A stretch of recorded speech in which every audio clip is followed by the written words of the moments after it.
que es animales. Podemos decir que los protistas son organismos unicelulares eucariotas heterótrofos y fagótrofos, depredadores, detrívoros, algas, bacterias y hongos.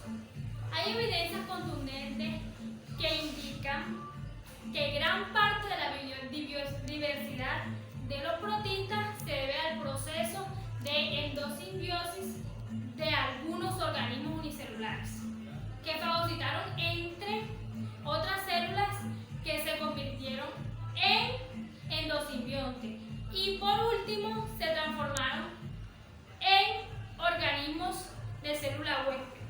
Algunos biólogos sugirieron que en un momento más organizado, o sea, que las células eucariotas y procariotas tuvieron un linaje y de ese linaje, o sea, las células eucariotas heterótrofos adquirieron un endosimbionte adicional. Ese endosimbionte adicional fue una cianobacteria.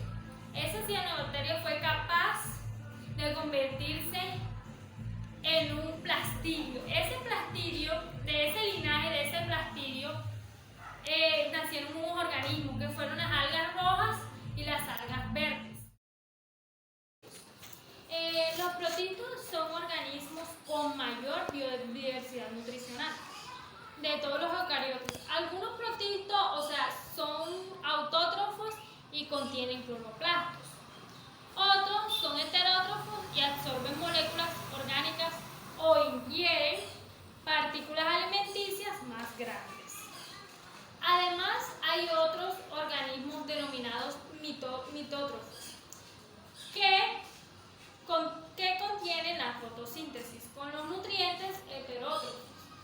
Y estos surgieron de muchas independencias, de muchos linajes de protistas. La distinción de estos ayuda a considerar que las funciones nutricionales de cada protisto puede ser diferente y también lo podemos dividir en categorías.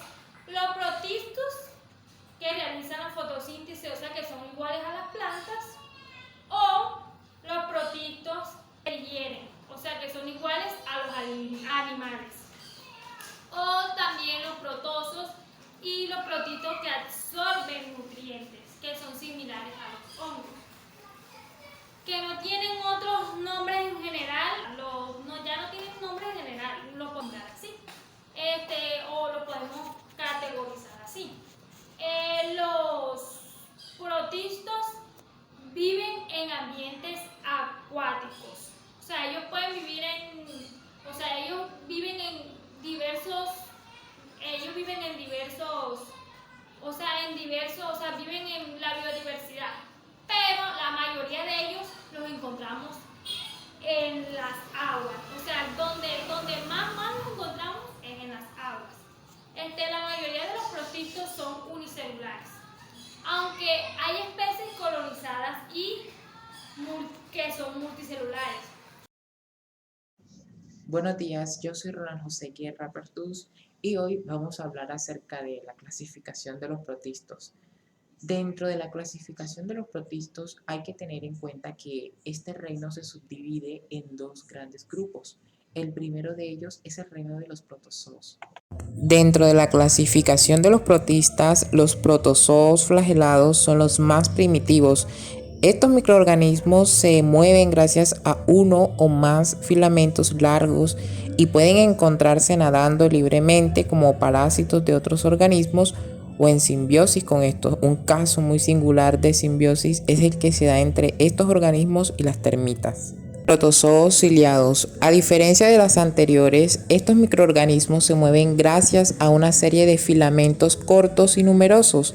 Suelen encontrarse en aguas dulces. Dentro de las funciones de los cilios está generar pequeñas corrientes de movimiento cerca de la membrana plasmática que atraen alimento. Isópodos o sarcodinos. Estos protozoos se mueven gracias a pseudópodos. Son deformaciones del citoplasma y de la membrana que recubre estos organismos que les permite moverse como una ameba. Además de ingerir, que en este caso es fagocitar su alimento, suelen encontrarse en el agua y algunos pueden provocar enfermedades como la amebiasis. Los esporozoos son el único tipo de protozoos que no se pueden mover y normalmente son parásitos de otras formas de vida. Un ejemplo es el esporozoo Plasmodium, que parasita al mosquito Anopheles y que puede transmitirse a los humanos provocando la malaria o paludismo. Ahora vamos a hablar de otro gran grupo perteneciente al reino de los protistos, las algas. Habitualmente se confunden con plantas. En el pasado se les solía incluir dentro del reino de las plantas, ya que al igual que ellas realizan la fotosíntesis, generalmente son autótrofas y parecerían ser plantas acuáticas simples, aunque actualmente sabemos que existen características de las algas que nos permiten diferenciarlas de las plantas. Por ejemplo, las algas no tienen tejido verdadero como el sistema vascular de las plantas.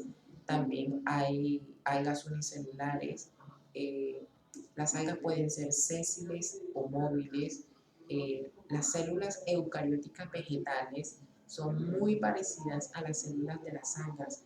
Difieren en cuanto a la composición de la pared celular, porque la pared celular de las algas no tiene la misma composición que la pared celular de las plantas. Y por último, en las algas hay una diversidad en cuanto a los pigmentos.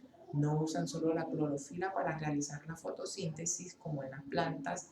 Debido a ello, en las algas hay una gran diversidad de colores. Pueden existir algas rojas, algas verdes, algas pardas, entre otras.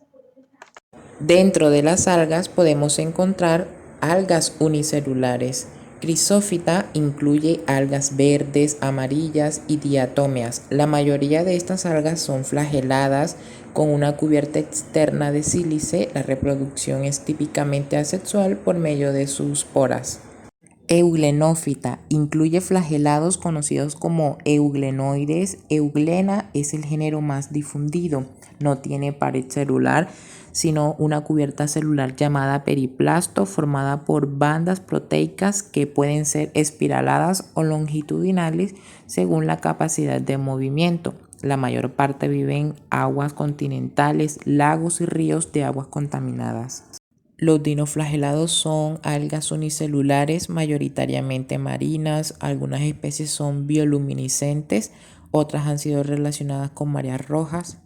Cada especie de dinoflagelado puede mostrar un color característico durante un florecimiento algal determinado por el tipo de pigmento que posea o la combinación de ellos, resaltando las clorofilas A y C2 que le dan color verde, B-caroteno, colores naranja rojizo y peridina, color dorado pardo, siendo este último un pigmento exclusivo de los dinoflagelados. Rodófitas, también conocidas como algas rojas, poseen ficobiliproteínas en los ficobilisomas. Con estos pigmentos pueden capturar la energía luminosa a una gran profundidad. Feófitas, todas estas algas son multicelulares y la mayoría son marinas. El color marrón u oliva se debe a los carotenoides presentes en sus plastidios. Las clorófitas son una división de algas verdes de organismos eucariotas, en su mayoría fotosintéticos, tienen clorofila A y B, su pared celular está compuesta de celulosa.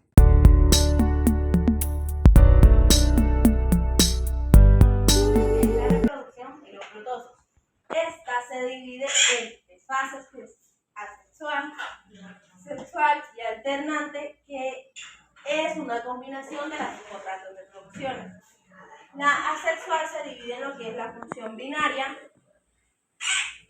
La función binaria, que es cuando la célula se divide en dos, creando dos células hijas.